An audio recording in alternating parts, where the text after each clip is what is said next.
Ladies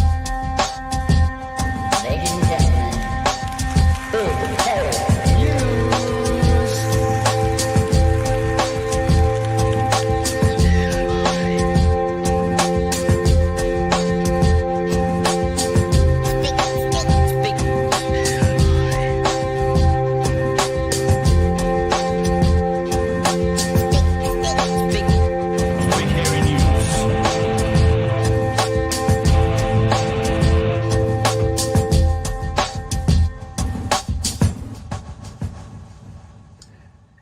Hey, kia ora koutou e te whānau. Welcome to another episode of Big Hero News. Kia ora, Chewy.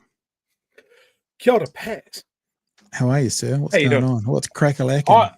I am exhausted and I am rapidly approaching the end of my week, and I cannot wait. It's Tuesday. This week has been hard, and I'm only 3 days in. All right, because you're going 3 early days in. to party in Wellington, eh? Yes, I'm going to see the Flatliners. Yes. An excellent punk rock band. Yes. I don't know about other people in the world who use computers for a living, but I hate days like today when Microsoft decides to do an update and you get on and then none of your channels work. So hopefully everything's going out well. It's all nice and clear and everyone can hear us clearly because there was a bit of a jiggery pokery happening along before we just started off the show. I want to say a big, huge thanks to all our people who have seen that the merch store is open. I would like to ask for your forgiveness because I told you hoodies would be open up by today. I haven't done them yet, but He lied. But I didn't lie because yes, last night I had every intention to, but I spent some of today scaring the shit out of some Dunedin listeners and viewers as I turned up to their house and knocked on their door and handed over their merch that they had already ordered. So I didn't quite get to it, but it is my number one job for tomorrow. I'll be bringing back up all of these hoodies as well.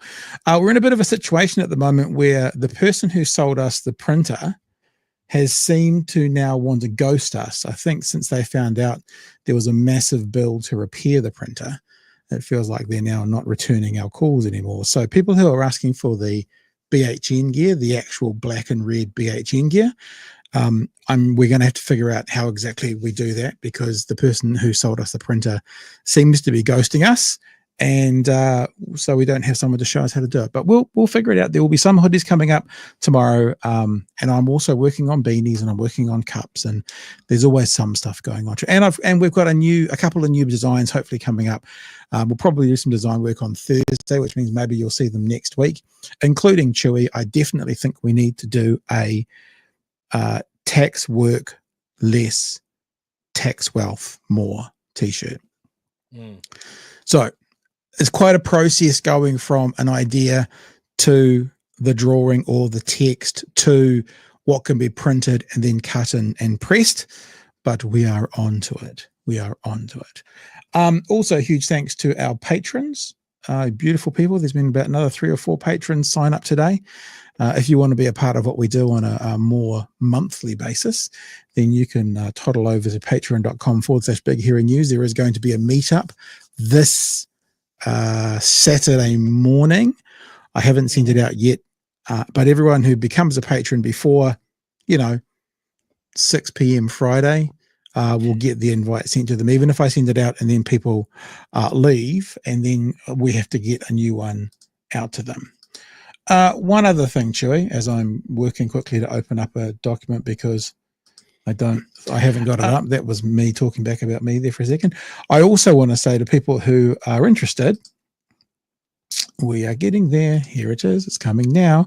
This Sunday at 8 p.m. is episode 2 of New Zealand Leftist Collective.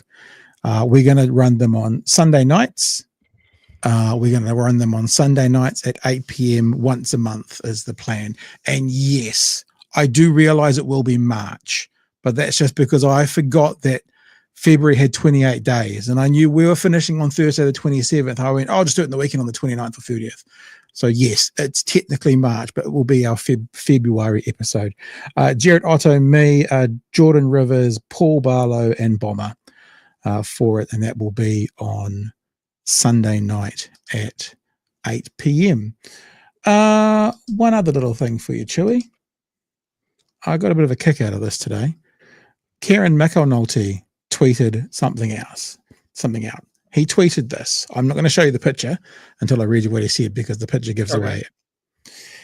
The Speaker is currently reflecting on whether he'll require MPs to also say New Zealand if they use the term Aotearoa in the House. Perhaps this might assist him with his considerations.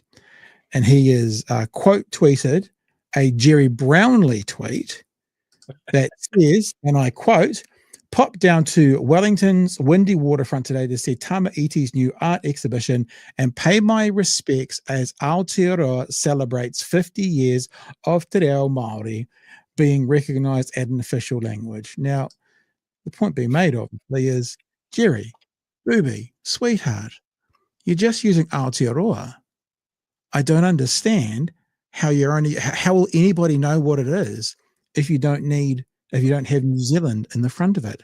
And finally on that, Chewy, I tweeted this out today. I quote tweeted Kieran's quote tweeting and said, "Isn't it weird how the sector of society that pushes back so hard against forced speech, Chewy, they push back. You can't force me to use those words. You can't force me in legislation to call that person by the name they want to be called," are now considering if they're going to force people to use particular words. Kind of ironic, a bit like 10,000 spoons when all you need is a knife, Chewy.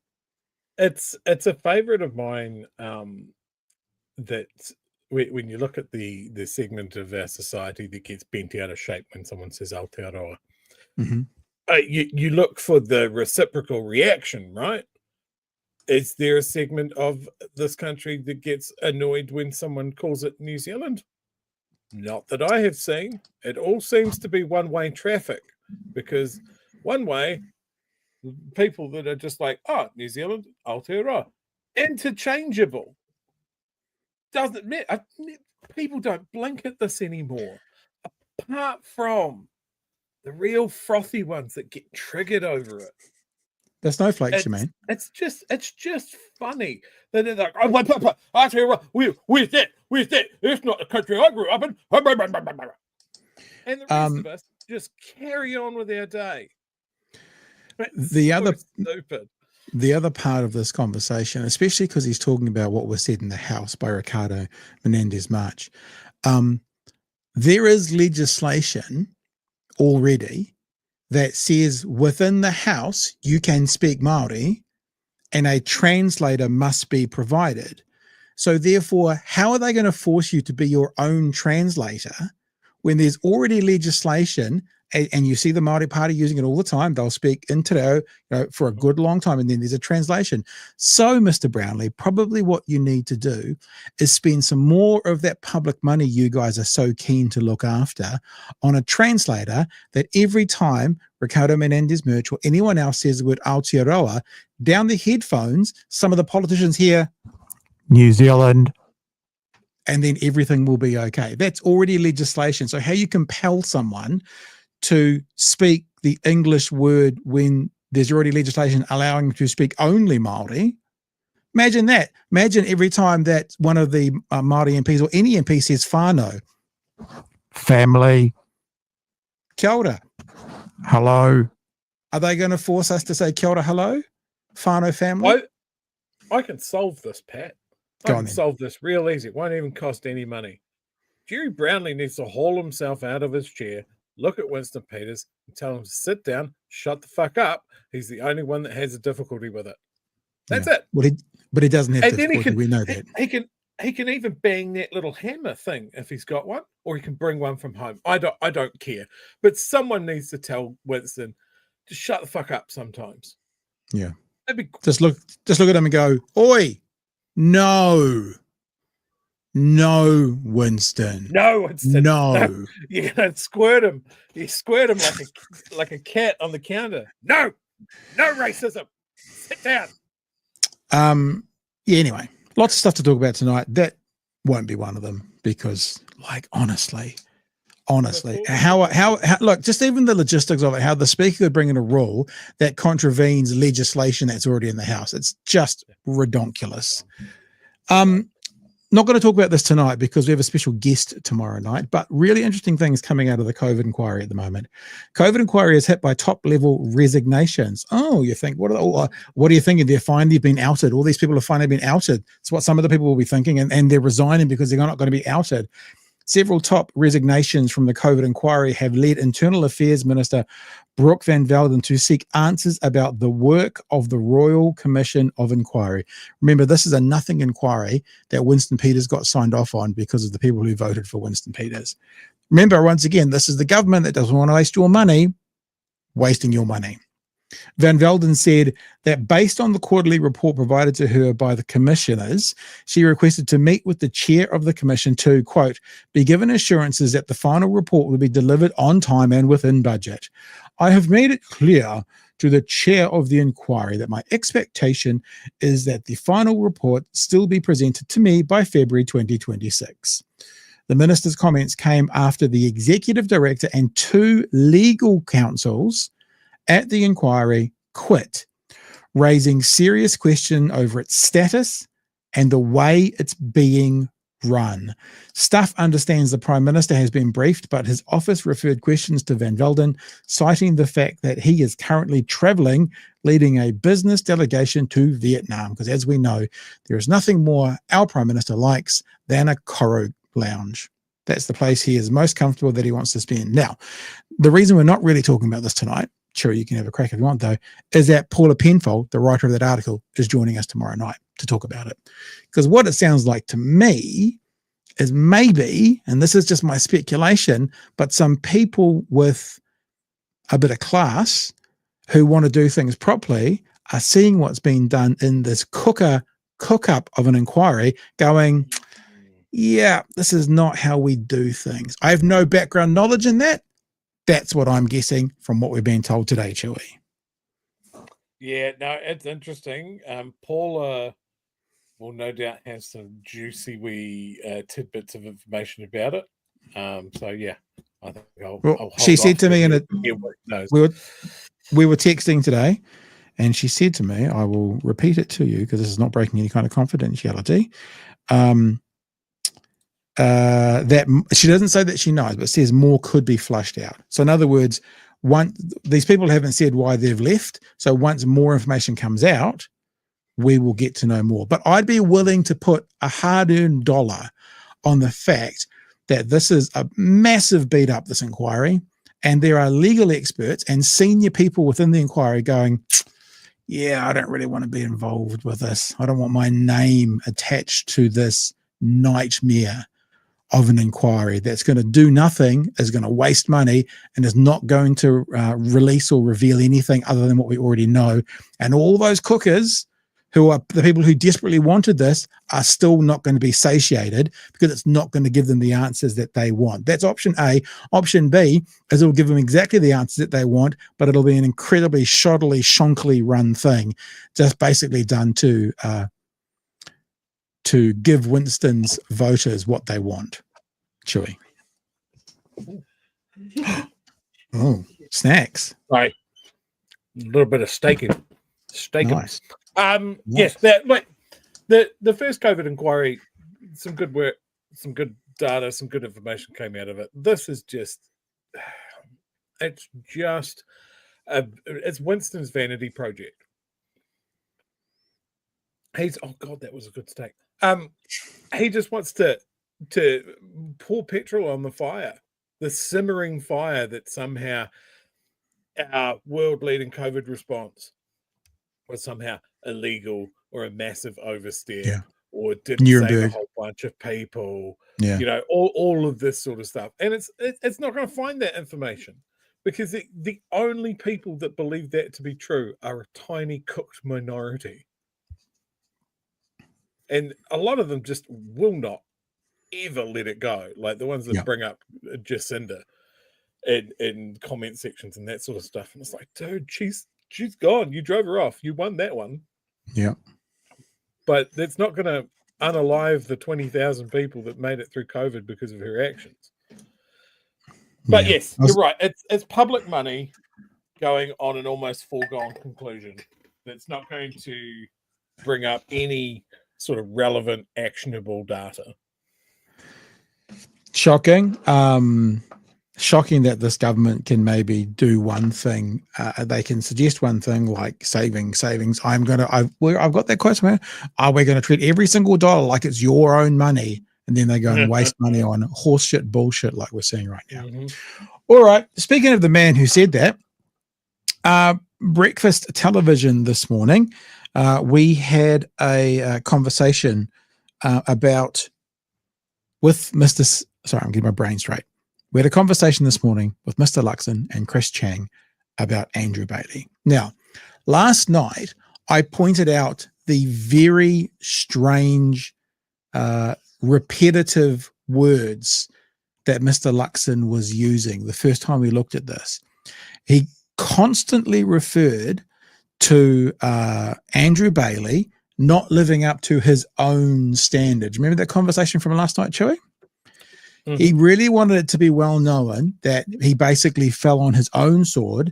He made the decision. He knew what was best. This clip is 2 minutes and 52 seconds. He says that, some version of that, 4 times in this clip. We pointed this out last week with Luxon. I don't know who's advising him, but it's too coincidental not to be a tactic to say the same thing over and over and over again. And can I say one time to Chris Chang, the reporter here, why are you guys in the media not going, like I heard Mr. Luxon this morning, well, I watched it this afternoon, and I just thought, if I had been sitting there, I would have said something like, hey, Prime Minister, you're answering that in a really strange way. Why are you wanting to make it so clear that he didn't live up to his own standard? But they do nothing. They let it go. And he just goes on about, you must have been a bit ticked off because, like, I don't know Chris Chang personally. I don't really know much about his reporting, but I'm getting a little bit sick and tired of the unprofessional buffheads from the bottom of the South Island being the ones that probably have the best questions for these people. Gotcha. Yeah, it's us. You're talking about us. You got that? That was subtle, eh? But I just like how you can sit in front of someone and they actually speak in a way. I mean, maybe he's got a head injury, but even that, have you slipped and fallen this morning, Mr. Luxon? Maybe you couldn't quite go that far, but we'll play it for you now and you see what I mean. It's just very, very bizarre. Christopher Luxon joins us now. Good morning, Prime Minister. Good morning, Chris. Good to be with you. Lovely to have you in the studio for a change. Before we get to that, I want to just bring things back a little bit closer to home. Yes. And Andrew Bailey, who announced his resignation yesterday. I mean, he's had a real shocker here, hasn't he? Well, look, I mean, the key thing is that he identified that he hadn't met his own expectations of his own standards. And he resigned to me on Friday night. That's the key thing. For that resignation, I think, the fact that he, by his own admission, hasn't met his high expectations, his own admission, his own expectations, is actually, he's done the right thing. Must do your head in, though, the fact that you've had this incident last year in October when he had this run-in with the waiter and called him a loser, and you gave him a second chance, didn't you? And you said, but there's no more. You need to keep those standards. This must be doing your head in. Well, it was very clearly expressed at the time about what the expectation. No offence, but Chris Chang, you're repeating it. Must have been doing your head in. It's the second time he said that in 47 seconds as well. I don't know. This feels like a bit performative. Like I've got to ask these questions. It's a bizarre conversation. Time about what the expectations and the standards were. What's good is that he's recognised that he hasn't met those standards that he holds himself accountable to, and it was his decision to resign. And I accepted that resignation once. So that's exactly the same answer to the second question, using exactly the same words. This is what happened last week. It's really bizarre. Detailed the events quickly to me as well. Do you think there was enough that it should have been announced a little bit earlier because you did find out last week? Yeah, look, the timeline on this is the incident happened last Tuesday. My office found out late on Wednesday. Then there's a process where and then my office held on to it to make sure I didn't have to announce it while the house was sitting. That was the other part that he doesn't say that quite out loud. You need to actually, talk to the affected parties, all of the affected parties. That happened over Thursday, Friday. I mean, let's put it this way, Chewy. This is the great CEO, yeah?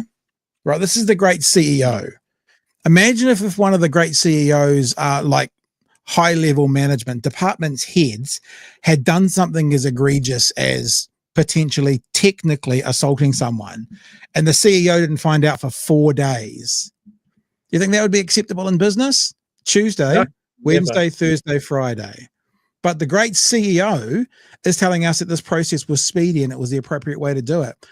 If I was running a business, like Mr. Luxon still thinks he is, when it's the narrative suits him, waiting 4 days to find out about potentially damaging information that might hurt my brand, I would be ropeable if it took 4 days to get me, which says to me that I'm struggling to believe that he didn't hear about it till Friday night, especially when you put on top of that the absolute gift that sends is the whole house has risen and are on a break, and Monday morning, Tuesday morning, Wednesday morning, he doesn't have to face a fire of questions from the opposition about another one of his ministers. Chewy. Today's interview run by Luxon this is repeated again and again and again until he meets a media hero, someone who stands up against this. It's just remarkable. It's Mike Hoskins. Mike Hoskins is the one to finally challenge him on this. And I'm sorry, New Zealand media, that's fucking bad. Mike Hoskins is the hero we don't want or deserve. Like, if you're leaving it to him, someone who has been a sycophant for the National Party, to finally go, this is why people have a perception problem with you. Why are you answering this very simple question that I have asked you 3 or 4 times in a row in such a weird way? Mm. I mean, we can watch him flail through this.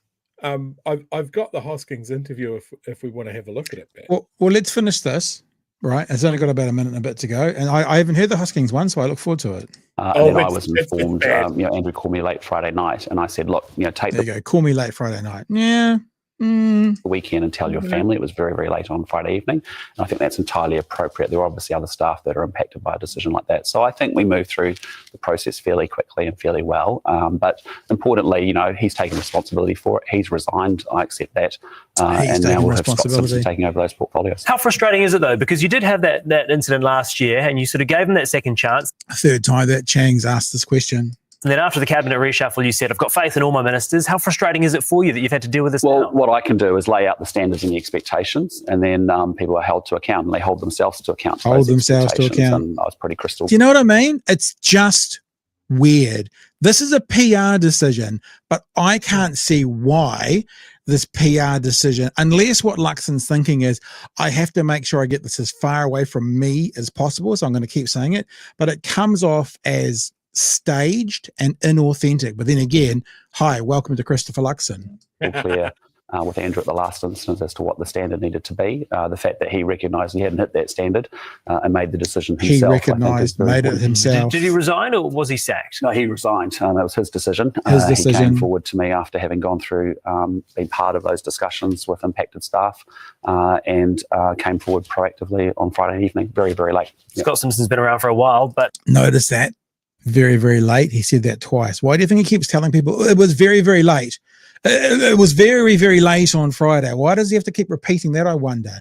Is it to try and halt the question of, well, why didn't you tell us on Friday? Well, couldn't tell you on Friday. It was very, very late. It was very, very late on Friday. Didn't want to wake you. Didn't want to interrupt anybody's dinner or their afternoon tea or their brunch. Yeah, very, very late. But he's now stepping up to the plate. He's great. Full faith in him? Oh, absolutely. He's been an experienced parliamentarian. He's been a minister before.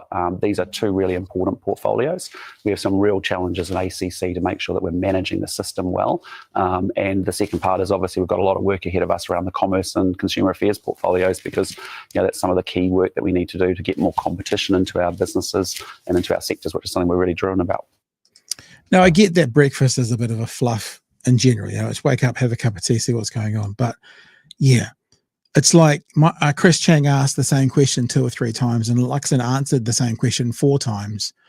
It's bizarre. I'm looking forward to hearing this Hosking stuff. I'm available. I'm ready for it. I'm here for it. You're available. Okay. So enjoy. I think I've got this queued up correctly. Can you hear it?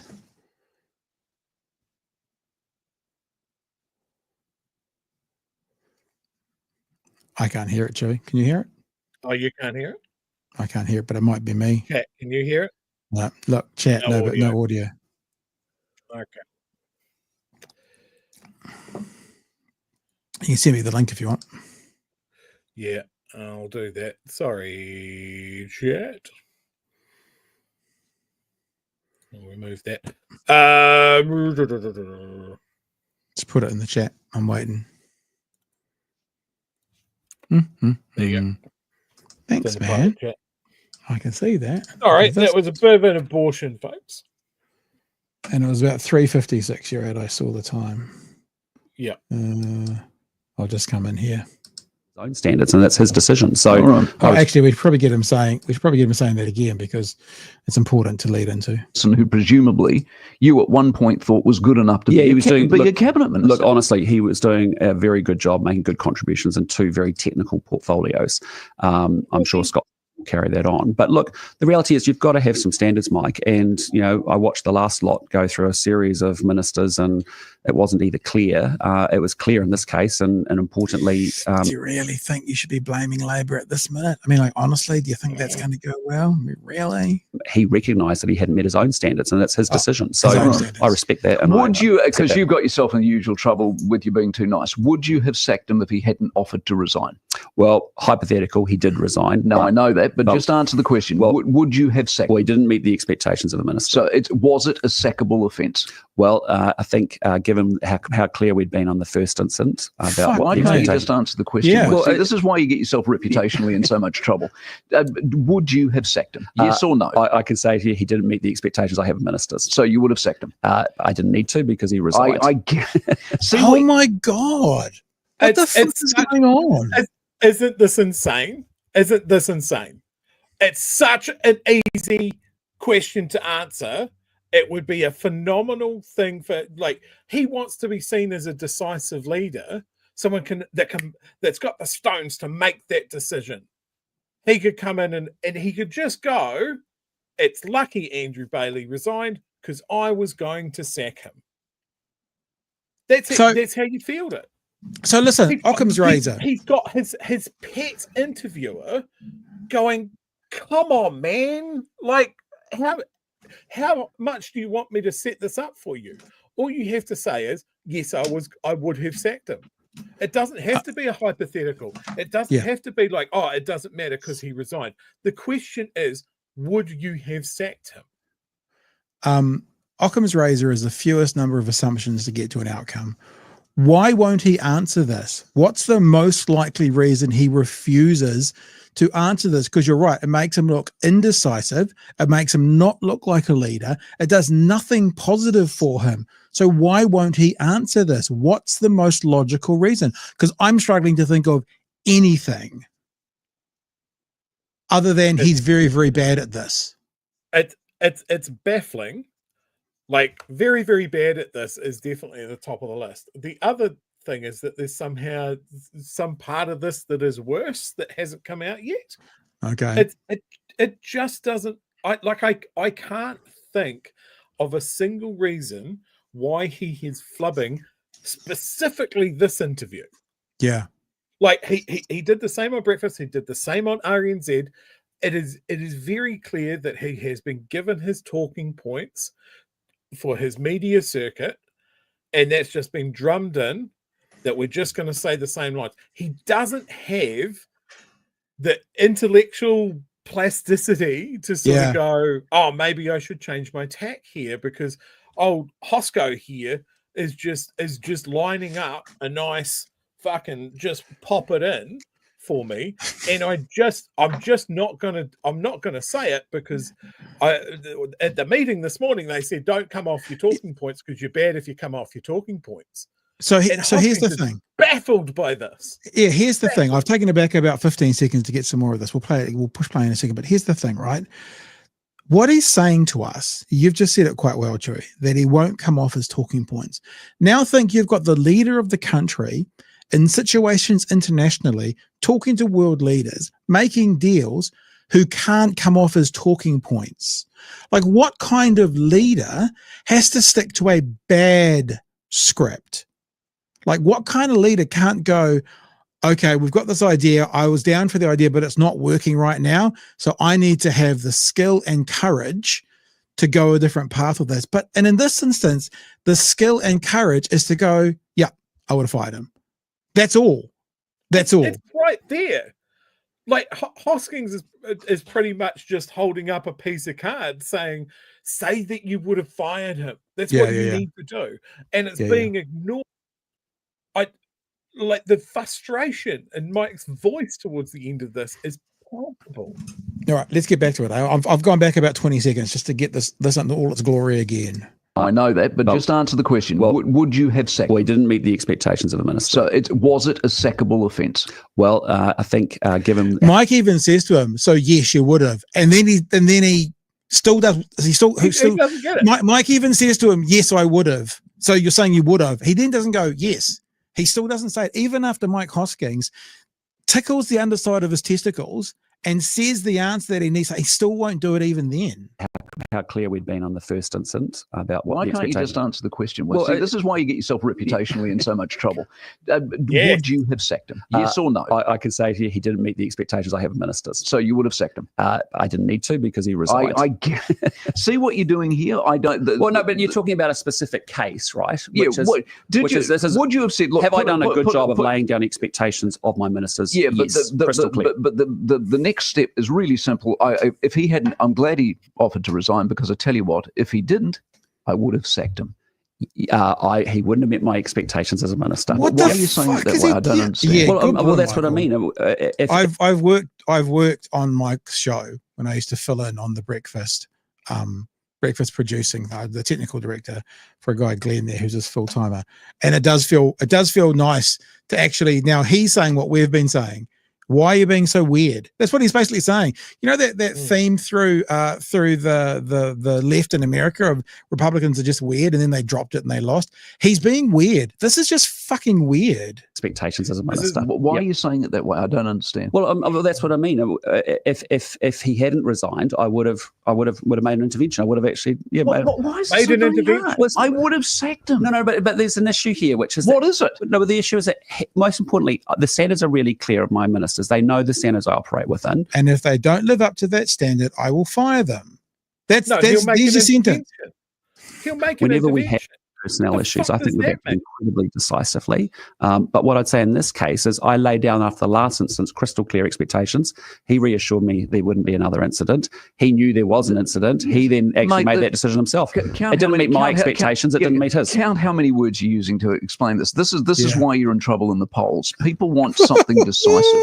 And so, look, if you wouldn't have sacked him, say so. Either way, I don't care. But people want from you, the Prime Minister, to go, this is my expectation. I'm glad he resigned, because if he didn't, I would have sacked him. Well, that's exactly what has happened here, though, isn't it? I mean, like, he has resigned, and I said to him, he hasn't met his own expectations, which is important, right? I want ministers to understand it. I saw examples where ministers didn't know what the expectations. He came to his own conclusion. Fantastic. Good on him for doing that. But are you the sort of person that would have sacked him if he hadn't come to that conclusion? I think you've seen me act very decisively on personal issues. That's something I've done all my life. You know, it's critical. No, that still doesn't answer that. I don't want to get bogged down on this. Yeah. Why, Michael, please get bogged down on this. Please get bogged down on this. No, that still doesn't answer that. I don't want to get bogged down on this. Yeah. Why can't you be decisive enough to simply say, I would have sacked him? In this case, or not? In this case, he resigned. I know if it hadn't happened, I would have then been involved with that and would have made a decision to say that he didn't meet my expectations, and that would have which would have led to what? It would have led to him losing the role anyway. So he would have been. He would have been demoted and demoted. The ministry would have been taken away. Right, sacked. Yeah. Well, you would. Yeah, you can call it sacked. You've made a complete meal of this. Man, that'll do. Holy shit! It's very clear at the end there that he does not, for whatever reason, and there's no reason that I can divine, does not want to say sacked. Yeah. That's it. Like, he's going up to that, like, oh, there'll be an intervention. I'll be decisive. He'll have his ministry taken away. All of these things. And it's like, yeah, but most people just call that sacked, right? Oh, I wouldn't use that word. It's just weird. It's like Hoskins, Luxon's in the ocean. He's gone down 1, 2, 3 times. He's about to go down for the final time. And Mike Hoskins has got tired from throwing him lifelines. The next one's a brick, where he goes, this is why people don't like you, dude. Well, in that scenario, it's a brick because actually it would be better for the rest of New Zealand if you had just fucking drowned and got yourself out of there. Okay, there's 2 things, yeah? All I can think now is, you imagine other world leaders seeing this. Seeing what our prime minister is made of and how he fits. And the other thing is, and I won't say who it was, I might have said it in the past, but I won't. 2 elections ago, when Jacinda was running, where they swept and got a landslide, got the majority for the first time ever under MMP, a very well-known, high-profile female comedian who I was interviewing said to me of the vote, why would I vote for a very average man rather than this exceptional woman? And I'm just reminded of the words, and it wasn't Luxon, right? This is talking the one before. I'm just reminded of the words, very average man. And some of the wordsmiths we've had, back to David Longy and beyond, that were brilliant orators, that would just, even if you weren't on their side, you're in awe of the language that they used. I can smell the uranium on your breath. And now we've got this fucking flub who doesn't know, or for some reason thinks he shouldn't, say, I would sack him. But he'll say everything else around that. It's just, I'm actually a little bit in shock. That's actually equal mix of hilarious and terrifying that waste of fucking space is the leader of our country. I challenge you, national voters, to tell me what you saw in that. What you saw in that conversation for the guy you put in charge. So next time he brings up national strong leadership, what I want you to do is I want you to go to the kitchen. I want you to make yourself a nice cup of tea. Leave the tea bag in there for a while. Stir it. Enjoy that cup of tea. Put the jug back on. Leave the tea bag in the cup. Make another cup of tea. Drink that. Put another jug on. Use that same tea bag again. And that is the strength of our leader.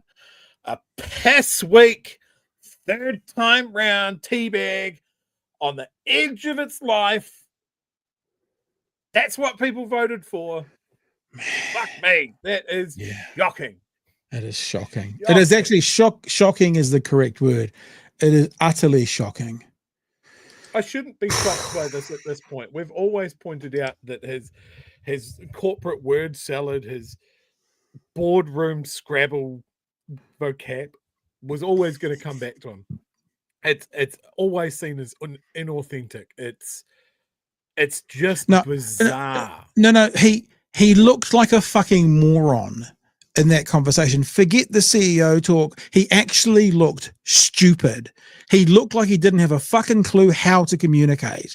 Like, okay, so he's been given the words from the 9th floor from his PR team, but he looks like he was too dumb and too stupid to see what was put in front of him and the need to change his messaging. He couldn't see it. He's too much of a moron to see. And by the way, Mr. Luxon, you're always welcome on. He's too stupid to see that he needed to have some kind of, what did you say before, plasticity, and actually move with it, because he was digging deeper and deeper and deeper and deeper and deeper. And then he got to the bottom, and for some reason he dug deeper again. It was just, I'm a little, honestly, I think that I agree with you too, that he's bad at this for a long time, but I never would have imagined that bad. Like, I never, if I was making a skit to try and exaggerate all his, what I would say to you, that would have been the skit, not the reality. Hey, there's a couple of comments about my levels being quite low. I don't know if you can boost them up a little bit. You have to boost them. I actually probably can. Because I already I've already turned me up a bit. Check 1 2 1 2 1 2. How's that, chat? I'll put you about that any better? No, you'll be blowing eardrums out. Okay, we should move off this because this was going to be a lots of story show and that's derailed us somewhat. Yeah, sorry. Some super chats that have come in. No, that was great. Thank you for bringing that. I said to Chewy before the show, feeling a bit flat about tonight's show. Not now. I'm freaking sweating and ready for war. Kiwi Bird says Jacinda lives rent-free in the heads of cookers. Vanda Amor says late again. Citizen Gold. Mike Hosking got pissy at Luxon for not answering the question. This obviously came in before. Would you have fired Bailey if he had not resigned? He really pushed him to. Like we've always said, guys, if you ever have a tip, get it through to us beforehand. Happy to get prep from you guys. It's not a problem. Peter says Luxon must be terrified of his caucus rolling him. Yeah, perhaps maybe he can't afford to lose Bailey's support. Maybe there has been ructions. Maybe that's what's your most likely scenario? Maybe he already knows that if he lost one more MP, he'd get rolled. I think it's a bit far-fetched, but maybe. I think that's a performance that would be brought up by his front bench and his coalition partners of like, hey man, saw that Hoskins interview. Oh, rough. Anyway, what the fuck, man? Anyway, would you like to start your summer holidays now? Just wondering, no real question. Tane Where's says, Judith? Don't worry about where Judith is. A sobering time for Bailey, says Tane. Tiffany says, when Hoskins speaks truth, we are truly fucked. Mike Hoskins is a good broadcaster, yeah? I mean, I'll give him that. He's just, his politics are a lot to be desired. Kiwi Bird says, the fact that Luxon didn't sack Andrew Bailey goes to show that Andrew's own standards are higher than Luxon's. That's weird and scary. Yeah. We asked that last night. If there are his own standards, then what would yours have been, Mr. Luxon? Yay, I'm finally I'm home on a day to catch a live. Cheers for your work, BHN, from Big Olby. Thanks, buddy. Big Olby. Thank you for your super chat. We appreciate it. Another one from Tiffany here. He's gaslighting us into accepting his incompetence. Yeah, maybe he's going maybe it's like, people who don't get found guilty of a crime because they're mentally inept. Maybe that's what he's doing. You can't, if the economy goes, I'm mentally inept, you can't blame me. It's nothing to do with me. I'm innocent based on insanity, which kind of looked like from that last clip. It's a DEI program for average white men. For former Air New Zealand CEOs, we used to be a serious country, man, says Mr. Arvids. Yeah, that's a part of it. Others looking off-brand huge grant just savaged the Lux gold. The Danger Mouse. It's a bad day when I agree with Hosking. Right. Arvid says the answer is Father's Day. What is the question? That's a reference to quite a funny bit. Tane Flubba-dub-dub. Yeah. Ella, waste of my tax money. I want 100% refund, please. Wooming says, Chris, Lux flakes for brains, Luxon. And finally on this, I quite like a waste of donatable organs. Oh, you guys are funny. A couple of other chats that have been in there as well, which are not necessarily as related. Mr. Arvis just says, a C-tier boys trip. Not so much earlier in the night, like 1:15. Can't even remember what we were talking about then. And here's a question from Mr. Alex. I don't really have an answer for this, but maybe you do. Wanted to get Pat and Chewy's take in regards to the case where NIMBYs took Kainga Order and the Napier Council to court to try to stop housing development used by judicial review. The reason I don't have a lot to say is that I just don't really know the case. If you know the case, Chewy, you're more than welcome to share something. I did see the story. Classic NIMBY. Neighbourhood was not happy about a Kainga Order development going ahead in the area. And they challenged it. They took it as far as they could, and the judge said, no, this is a weak case that you've brought before me, and I find that you need to pay Kainga Ora's court costs. Oh, brilliant. So that group of residents that didn't want the poor's lowering their property values now have to pay Kainga Ora $55,000. And wow. the cackling that I made when I read that story was excellent. Do you know how big was it? Were the ones taking the case? Because if it's like 3 people, I'd love it, because that's a big chunk of change they have to come up with, like 18 grand each. Yeah, I can't actually recall how many people. I don't think even in the story it mentioned how many there were, but yeah, it's 55,000 spread across a neighborhood. Okay, let's move on. And I've just realized we're going from one stupid leader of the right to another stupid leader of the right, because this is a theme. Yeah, because this is a conversation around subsidies to the film industry, and David Seymour not understanding it. Last week I had a bit of a revelation, maybe the week before. When people call you a grifter, what they're doing on some level is they're going, well, you're going to take the money and grift because I would. So what they're actually doing is they're telling you about their standard. You know, so they're going, oh, you guys are just grifting. You're only. It's like, because most people, even people we disagree with, wouldn't just change their position based on finances. Although we could talk a bit about Duncan Garner's numbers at the moment, maybe for another night. Most people wouldn't do that. But when you get called a grifter by someone, I think it's because they go, well, of course you change your position for money. The person making the accusation. So it says more about them than what they're attacking. This is what happens here with Mr. Seymour, not the grift, but why he thinks politicians give subsidies to film for making films. Let's have a listen to the first part of this clip. There's 2 things I know about this. Number one is that he's right about something. He's talking about James Cameron, by the way, the he's. Every other country gives these subsidies, and if New Zealand doesn't, we lose the industry. And on balance, we're probably getting more back from having it than if we didn't. So just pause for a second. Okay.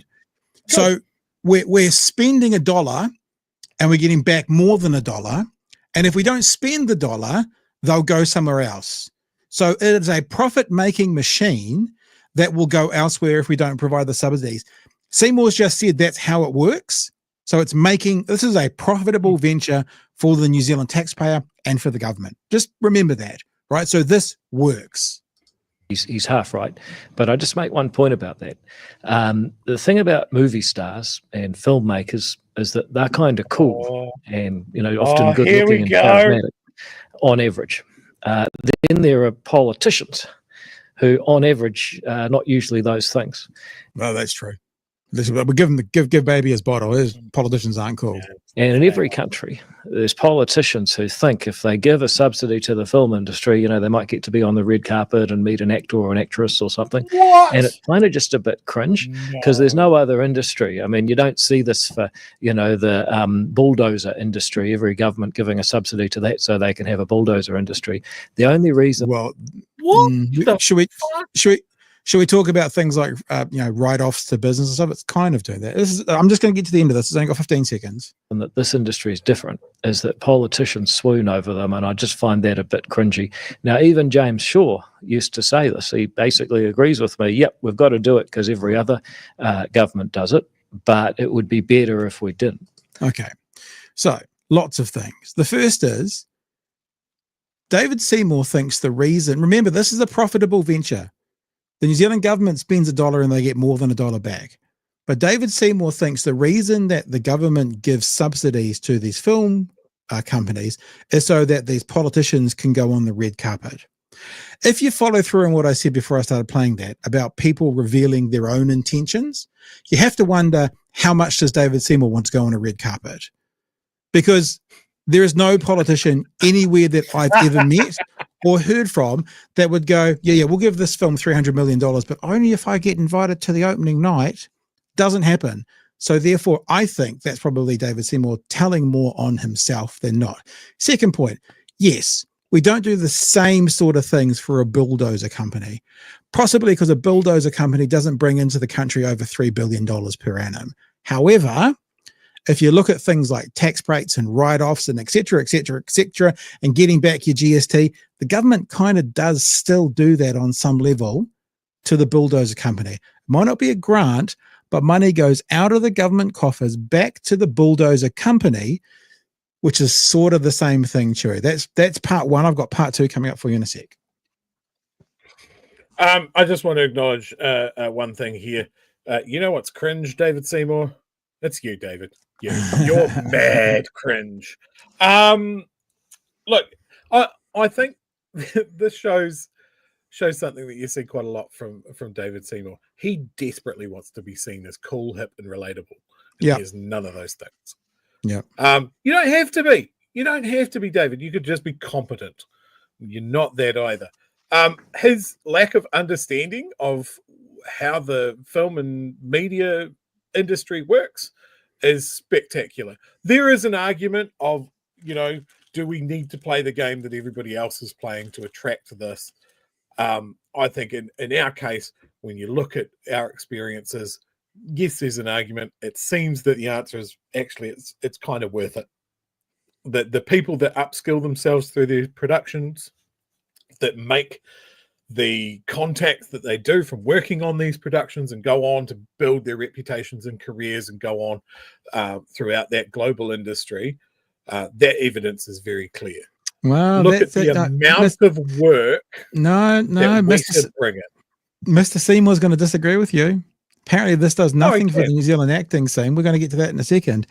I just want to stop one more time and remember, David Seymour started this conversation by going, I paraphrase, but by going, the government spends $1 and they get more than $1 back.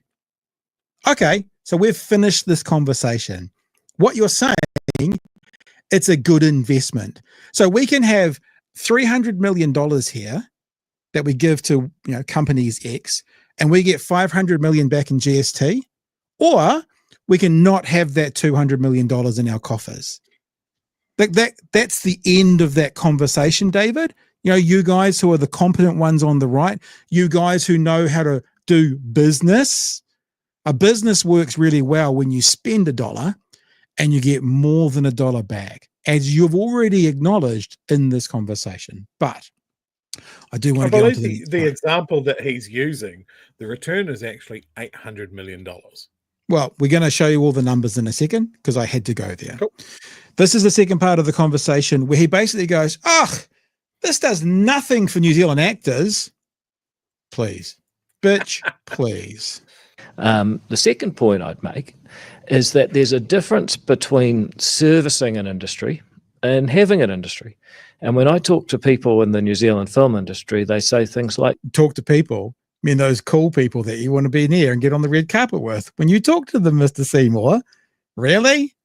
I don't know if I believe that. Yeah, okay. Who are you? So a couple of $100 million a year, make it $3 billion of tax breaks in the last 20 years.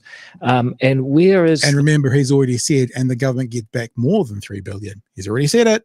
The New Zealand actors, actresses, producers, directors, the people that have actually made it to the top globally, who are now at American studio level. And the truth is that for the most part, what we've done is been the grips and the carpenters building the sets. Sure, we're at a workshop, pretty impressive. Oh, yeah. The people. There's one example. Those little guys kind of do their thing. Pretty impressive. No, Pretty impressive.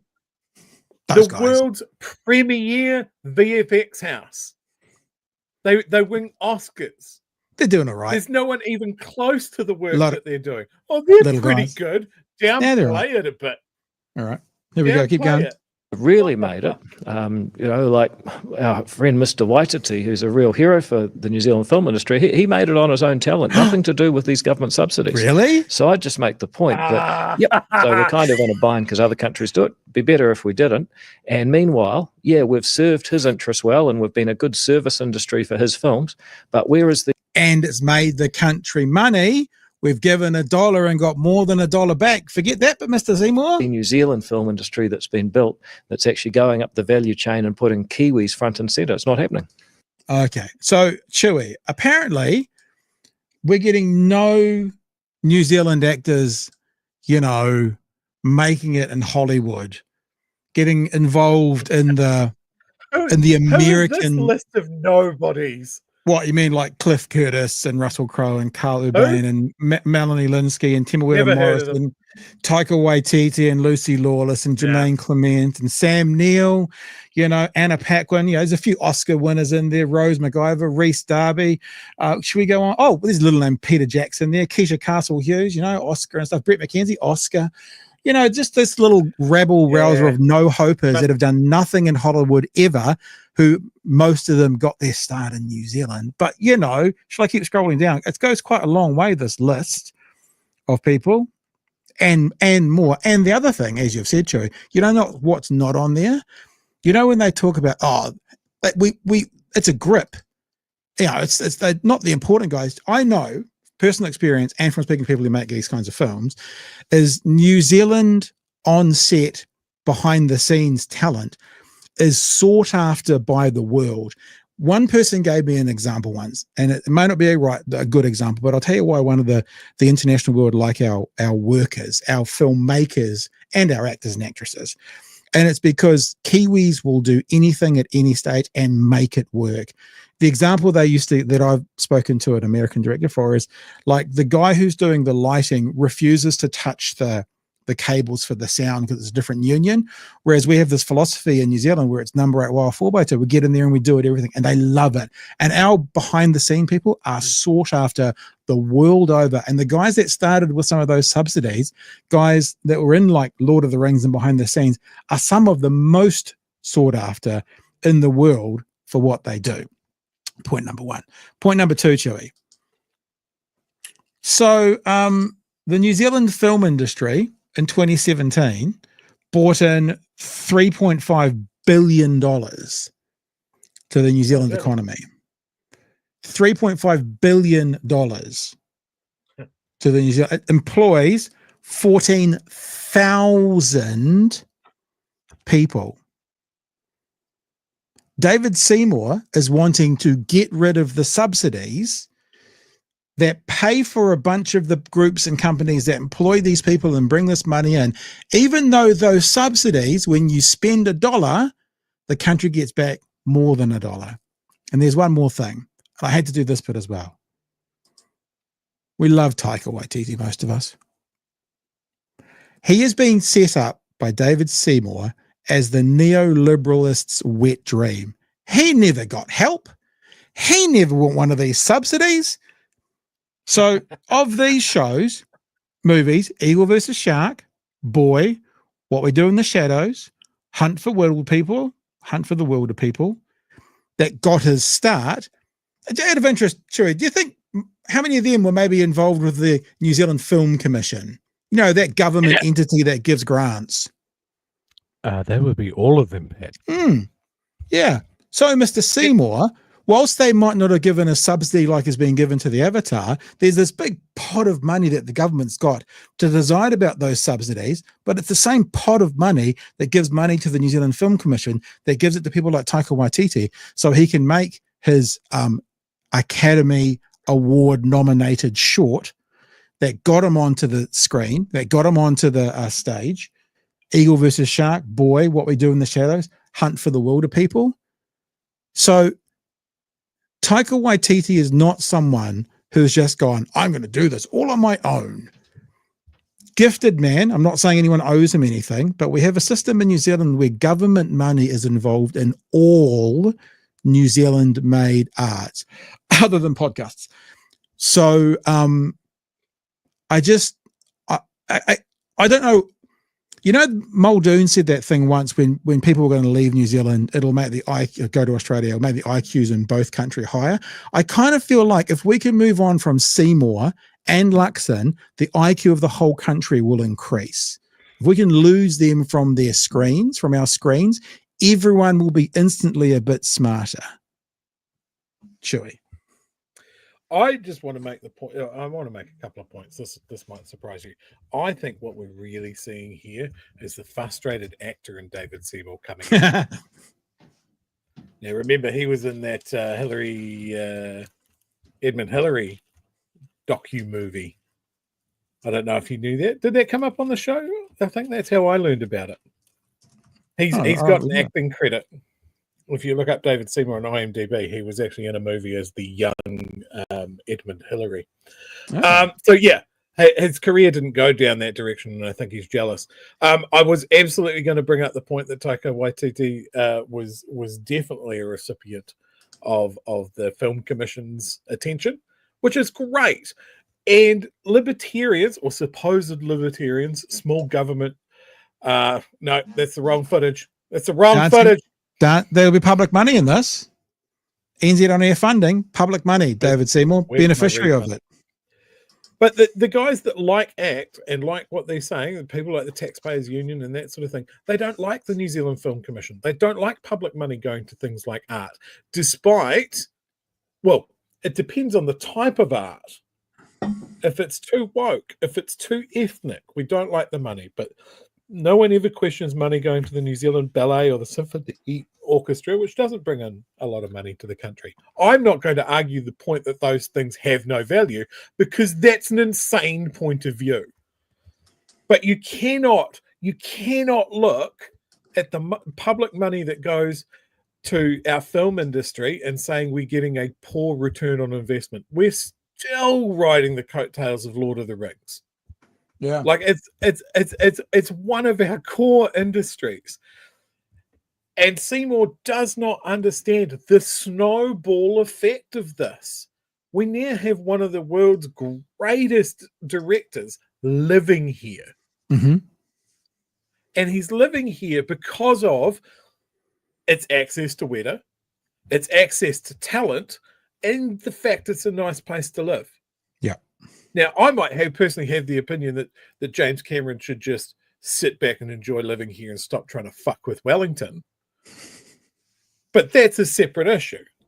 But I think for David Seymour to wade into this, woefully show his entire ass, and the fact that he does not understand this industry, he, as you pointed out a couple of times, acknowledges that it gets a good return on investment, and then somehow tries to pivot into saying that that's not good. It's weird. He's weird, and this whole thing is weird. Some messages that have been coming in. Subsidised school lunches feed our kids from Harvard's Worming says Seymour wasn't happy with the media narrative being dominated by New Zealand's Nigel Farage lookalike, so has to tart himself up and dumb views out to whoever. Yes. John says Seymour lives rent-free in your heads. You think? Mr. Arvid says, don't subsidise big tobacco to look cool with a cigarette. Yeah, that's fair. If you're going to use that, maybe use it again. Kai Matara. That's rich coming from a CV. TVNZ had him act as a young Sir Edmund Hillary in 1997 docudrama review From the Top.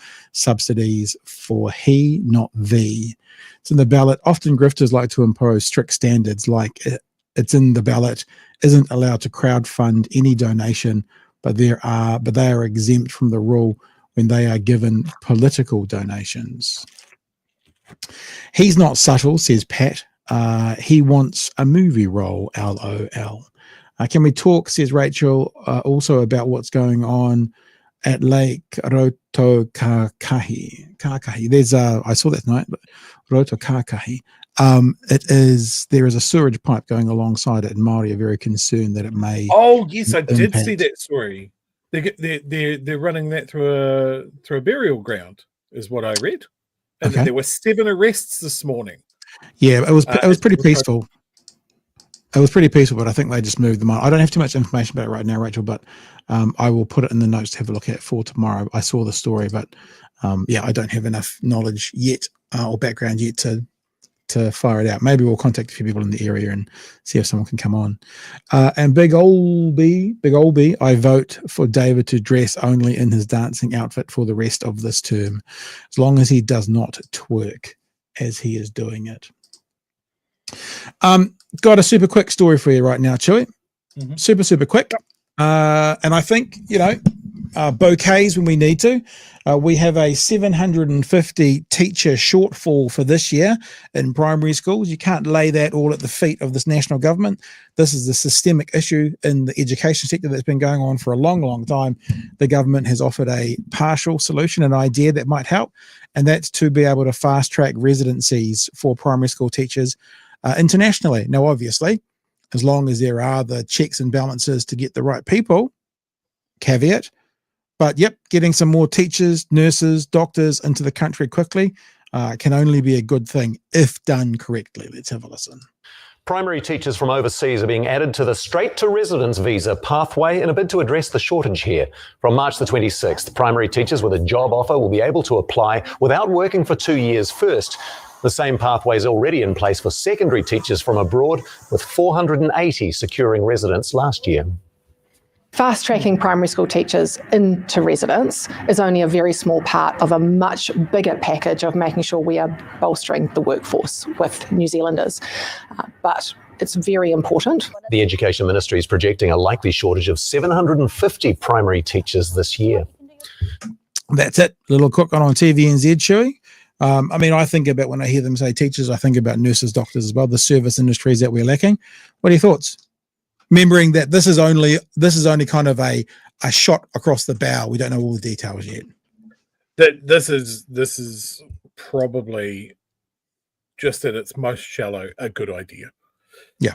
It is trying to solve this, as you said, a systemic problem, is that we don't retain the teachers that we train, and that we don't employ enough teachers.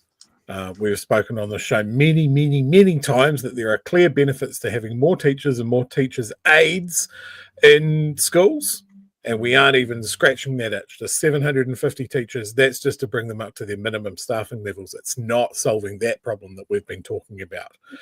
But look, there's another issue here that I saw mentioned on Blue Sky. When you get this, when you go, hey, look, we can't get the teachers that we've got. We're not training enough teachers because it's not seen as an attractive career because we don't pay them enough. When we bring in people from overseas, we are bringing in people that do not know our culture. Yeah, 100%. So these steps that we've been making in our education system to have more knowledge of the treaty and all of that sort of stuff, these people don't have that innate knowledge either. So my question is, are they going to be pulling in that direction, or is that seen as too hard?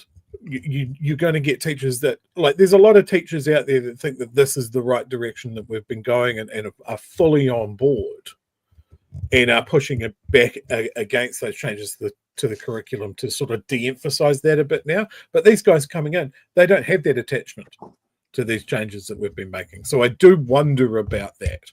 I think this should have been paired up with something going, we are short teachers now. This is the quickest way that we can get teachers in. And also, as part of the thing that we're acknowledging that we don't have enough teachers, here is a funding initiative to attract more people into the industry and retain them. That would be great. That's wishful thinking, I know, but that would make me very happy. I think that if you were short 2 or 3 teachers in your school, having 2 or 3 teachers that were competent and skilled in general curriculum areas that weren't quite up to speed with cultural issues would be a godsend, as long as then you also started to educate them in things around the treaty and that kind of stuff as well. And I would hope and think that that would be the situation, that they would, on year one, and such good work on it. Yeah. Yeah. But I mean, like I said, look, there's 1,057 full primary schools that was 2022. So that's basically, it's not quite one, but it's 3 teachers are short for every 4 schools. And if you think about some of the immigration numbers, it's not so much in the last 12 months because for some reason people don't want to come to live in New Zealand under a national government. But previously there was 90,000 people, new people coming to the country a year. Of that, maybe 10 to 15,000, maybe 10,000 primary school kids. Think about 10,000 primary school kids. That's 10 brand, because it's not like, this is not a similar, it's not like the 4-year-olds becoming 5-year-olds. It's like 10,000 just going, and they're all here already. That's 10 big size primary schools, new primary schools needed for that year. So we might be 750 short this year, but next year, who knows? 1,000, 1,200, because numbers go up with immigration also makes it magnifies the problem. It pours petrol on it. Yeah, absolutely. I think Mark here makes a good point as well. Bringing in teachers is to suppress teacher wages during a shortage more than to fill spaces. I think both of those things can be true. Yeah. That we do have a shortage, but this is going to have an effect on wages as well. But yeah, I think quite rightly, Pat, you've linked an issue between teachers, nurses, and police. They're all facing the same issues.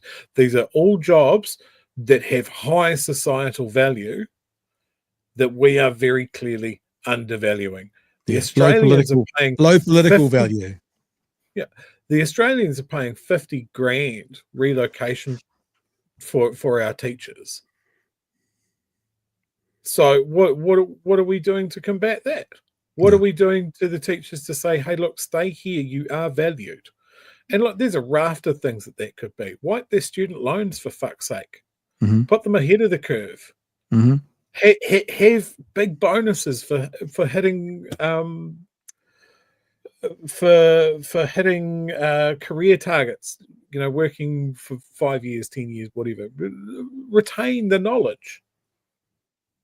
Like, it's that short-term thinking that I think, like, we criticize National for it, but as we've said, this is not just a national problem.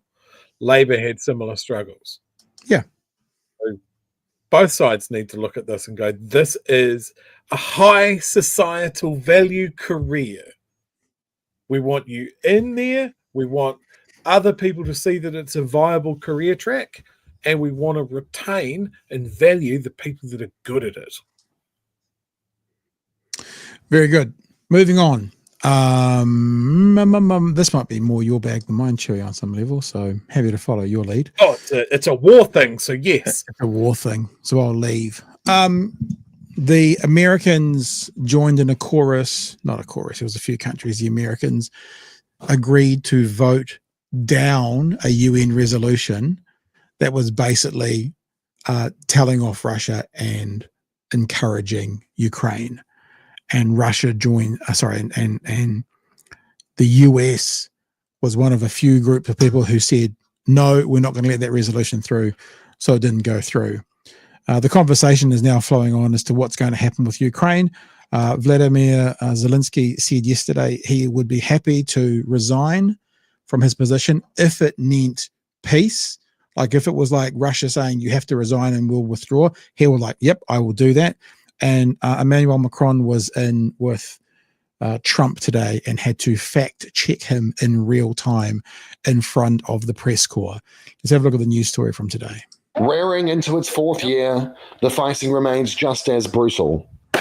Ukraine's frozen training grounds, nearly as cold as relations with what was once the nation's strongest ally. The seismic Trump-led global shift seen most starkly today in New York. At the United Nations, America joining Russia and a small bloc, including North Korea, in voting against a resolution condemning Russian aggression. As we gather today on this third anniversary, what we need is a resolution marking the commitment from all UN member states to bring a durable end to the war. So why would you vote against it, the US? I mean, what would be the reason to vote against it? This stunning vote by the United States today shows just how much this country has pivoted under the leadership of Donald Trump, who refuses to blame Vladimir Putin for invading Ukraine and is instead framing Vladimir. Actually, he said the opposite. He said this week that Ukraine started the war. I think that's yesterday's news, and he did walk it back a little bit, but they shouldn't have started it.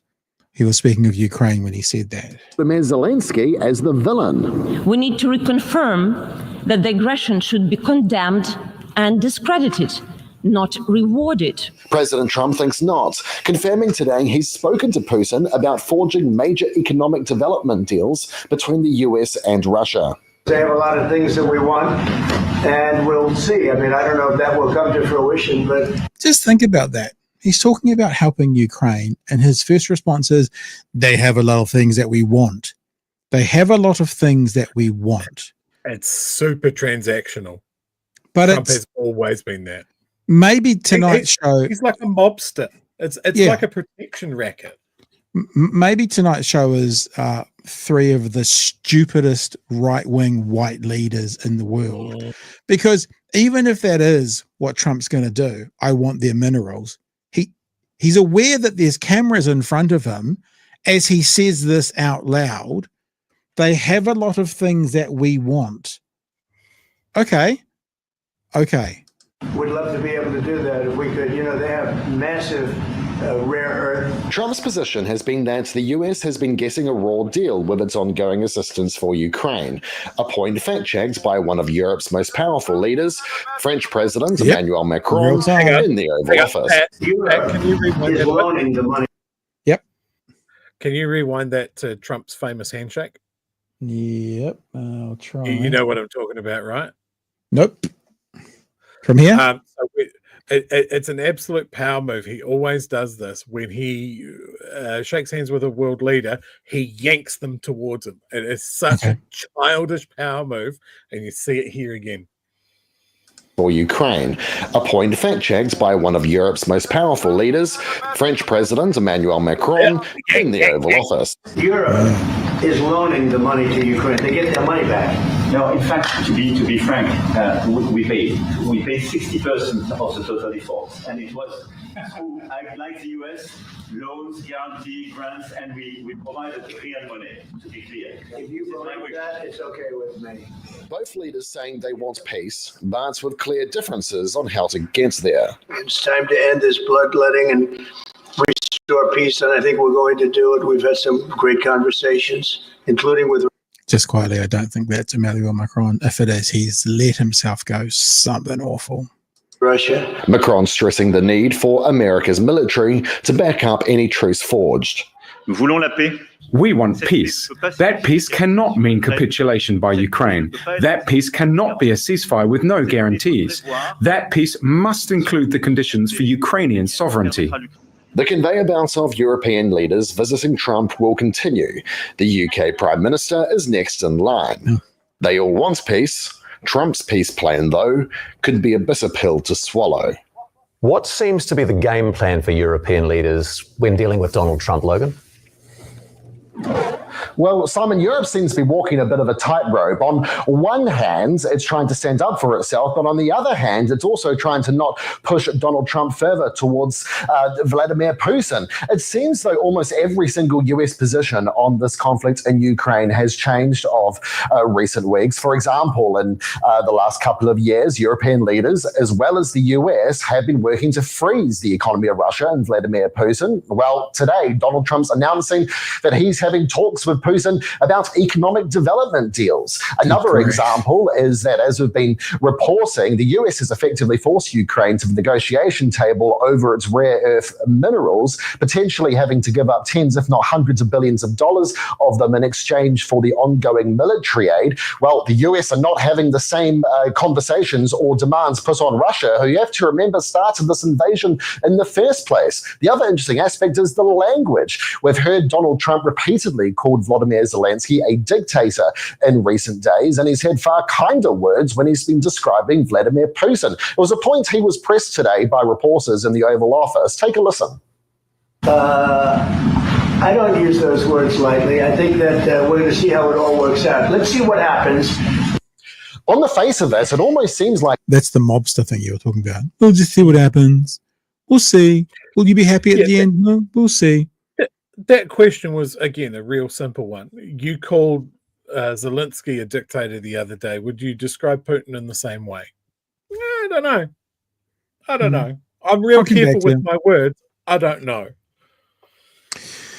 Donald Trump is trying to reward the man who has ended the global order of peace that we've enjoyed for so many years, upended the lives of thousands, if not tens of thousands of people in Ukraine. But, and there's a big counterpoint to this, it is also fair to say that Donald Trump has opened the door to peace far wider than any other Western leader has in recent years. So at this point now, it's going to be really up to history to see if Donald Trump's method is the right one. All right. Yeah. That may be true, that the door, this is more conversation around peace than there's been for years, but who trusts that Donald Trump is going to be the person to help bring peace to a region where he is supporting the dictatorial side and making accusations at the victim side.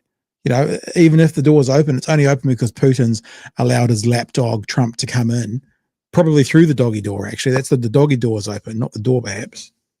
Yeah.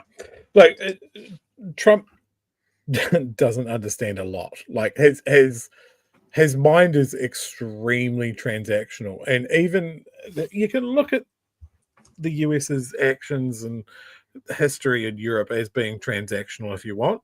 Like, when they were siding up against the Soviet Union, what better place to fight them in somebody else's country? That was the payout for them rebuilding Western Europe after World War II, was air bases and the ability to stage their armies in other countries in NATO. That was the whole thing. NATO was America's thing. It was good for everyone. And this reaction from Trump has been seen by Europe as an oh shit moment. The other announcements today is that France has suggested the fact that they could stage their nuclear strike force, their fighters and bombers, out of German air bases. You have obviously Germany's recent election where the right wing came in and we all went, oh shit, Alternative for Deutschland, very, very, very bad. But the other conservative party that they're going to have to go in partnership for, there was a televised debate where their leader of that other conservative party, sorry, the name escapes me, turned to his future coalition partner and said, the bottom line for us is that we support Ukraine. You said that as a negative, Russia doesn't see us as neutral anymore. We're not neutral. We support Ukraine. So to have two of the powerhouses of the EU, France and Germany, go, no, we're all in on Ukraine at this point.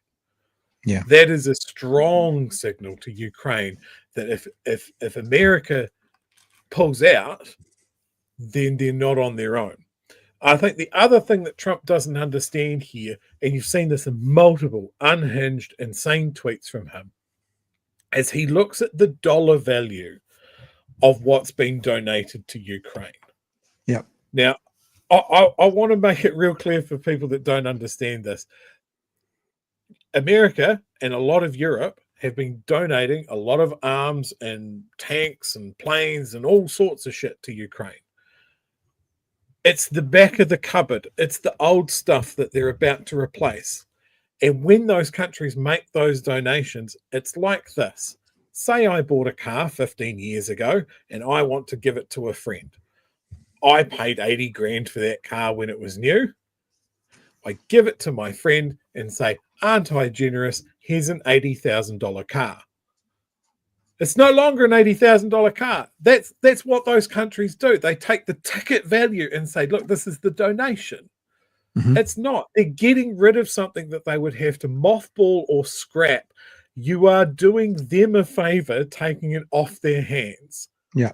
A lot of the ordnance that's been given to Ukraine, missiles that have an expiration date. It is literally pay money to disassemble them or fire them in a mountain in a training exercise. This way they're getting given to Ukraine and they'll use them. It is saving America money to donate the shit to Ukraine. Trump doesn't understand that. He says the ticket value, very transactional. And his mindset is only of the protection racket, the mob tactics that he has learned running property scams and casinos and that sort of thing. I will do something for you, but I have to take more than I give. Yeah. So he's the opposite of what we've just been talking about. He's the opposite. Like Seymour was like, we spend $1 and get more than $1 back. Trump spends $1 and he wants to make sure he gets more back. Like that the other people are giving back more to him. They're losing and he's winning. Yeah, absolutely. The benefit for these European countries, France and Germany, is to have another country between them and Russia. This is Russia's whole angle, is they want a country in their sphere between them and NATO. Now, I don't know. You can pull up a list of how many countries Russia has invaded in the last 100 years, and how many countries NATO have invaded in the last couple of decades. Like, I know who I would rather have on my border. I know who I would trust more for, what do they call it? The international rules-based order. One of those rules is stay in your own fucking country. And maybe it's right that America stays out of this. Maybe America would be right to pull the pin on their NATO obligations. Because when you look at the list of the countries that America has invaded over the same period of time, it seems like Russia and America are in a bit of a competition of how many countries we can unilaterally storm into. Sometimes it's even the same countries with the same results. Afghanistan, I see you. Two major countries. You won both times. It's just remarkable. Ukraine, in my opinion, should not settle. Trump's saying that he's a dictator because he's not having an election. Would you say the same thing to Winston Churchill in 1943?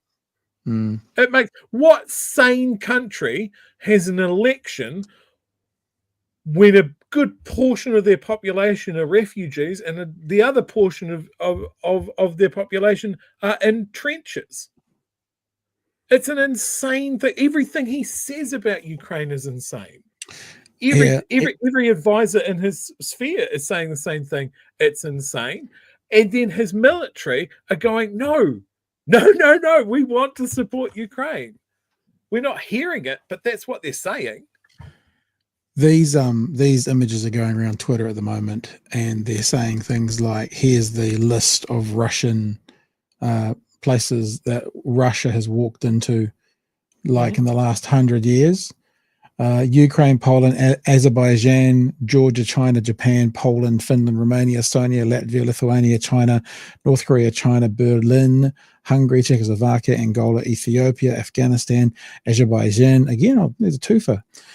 Georgia, Azerbaijan, again, North Hosea, I don't know where that is. Lithuania, Moldova, Georgia, Ishkeria, Tajikistan, Angusness, Georgia again, Ishkeria, Georgia, Ukraine, Syria, Ukraine. So, and then the other thing on Twitter is then you see the next list beside it, which is like countries that Ukraine has invaded in the past 100 years. And yes, significantly less. I got one other thing I want to show you as well, and I'm sure people have either seen this or heard about this today. Where is it gone now? But there was a particularly aggressive piece of AI going around today that we should definitely check out. It's the feed it's wrong. Everything's wrong, but the feet are also wrong, and it bugs me. Well, because they're both right feet. Yeah. But this is the thing. This is the thing. This is a US government building. So this was playing on the screens in a US government building. See? Amazing. Long live the real king. Talking of Elon Musk. Did Donald Trump kiss Elon Musk's feet? No, of course he didn't kiss, but the video was played at the US Department of Housing and Urban Development, HUD, they call it, don't they? So it was playing in there on the screens all over the place. Office Television displayed a video where Trump enthusiastically, because he's got two right feet, kissed Musk's feet with the text, "Long live the real king."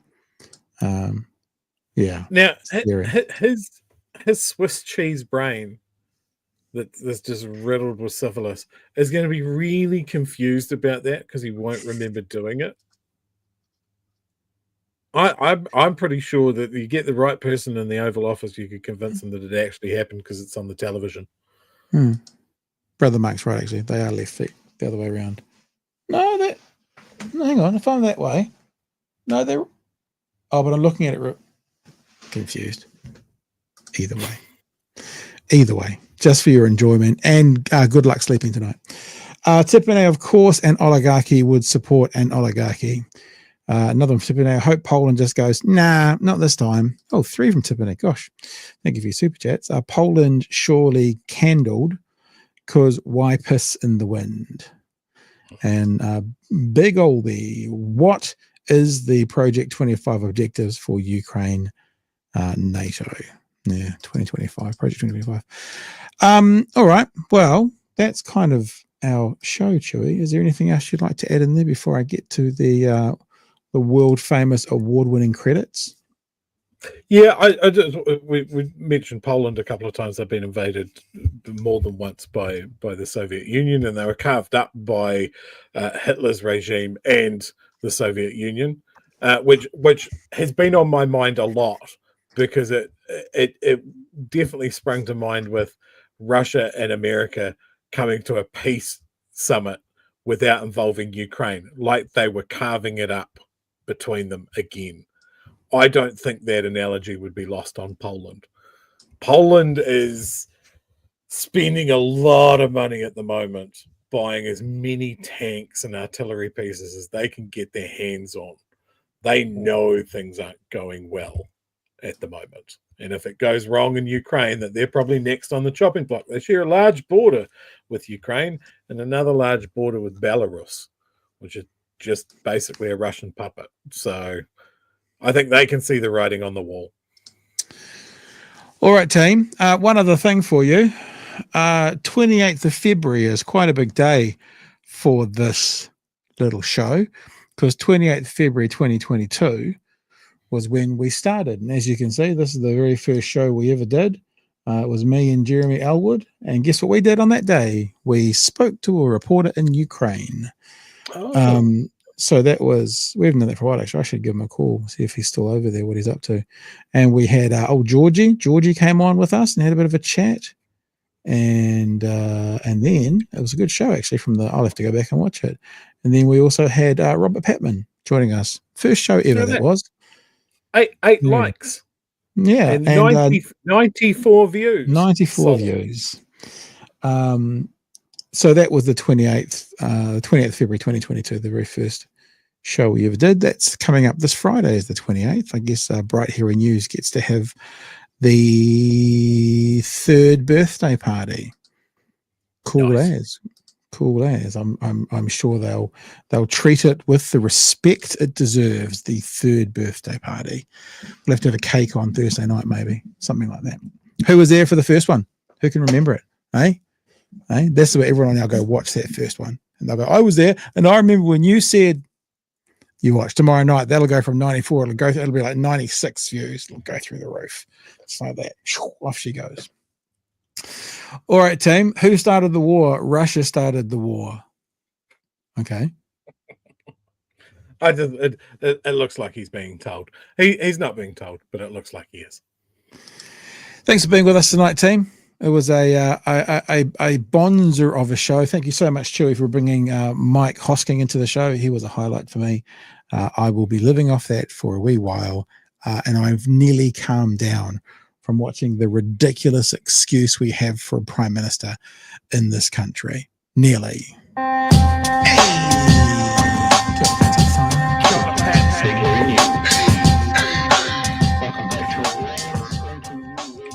Help us settle a debate, whether it be thoughtful or funny, even if we're all creatures of hate. It's a fine line that we're walking together. For better, push aside the temptation to berate. Let's take a note of the corners we stand in. As many points as the hairs on my chinny chin chin. When the news that we're watching is hairy, knowing all the things that we need to be wary of. Like the rich have the hand out for rewards, while the many have to work at what they can't afford. And the rest of us ain't paying attention, or maybe have questions we're too worried to mention. Other media is still dwelling on trivial facts, vetting peas from the rice and the mice from the rats, and picking and choosing a war path to run, and linking ourselves with the hill to die on. It's gotta come down to a welcoming vibe, with an A and a self and a higher in mind. All have a lean either this way or that, and will be analyzed by what you and Pat. With the evil in the world trying to mess with your head, and you're sitting on the couch, you're thinking chivalry's dead. Each night, 2 nights, they're gonna sing you to bed. It's Big Hairy News. All right, team. Lovely to be with you again tonight. Remember, tomorrow night, Paula Penfold is joining us. It's live at the start of the show. We'll talk a bit more about what's happening with the, just a little thing about the COVID inquiry. And is it because the cookers are in charge and so genuine people have to go, no, I can't do this anymore? Or what are the reasons behind it? We'll talk with Paula about that tomorrow night. But that's it for me, Joey. That's all from me. And we'll catch you tomorrow night live for another edition of Big Hairy News. Hooroo! Cheers, man.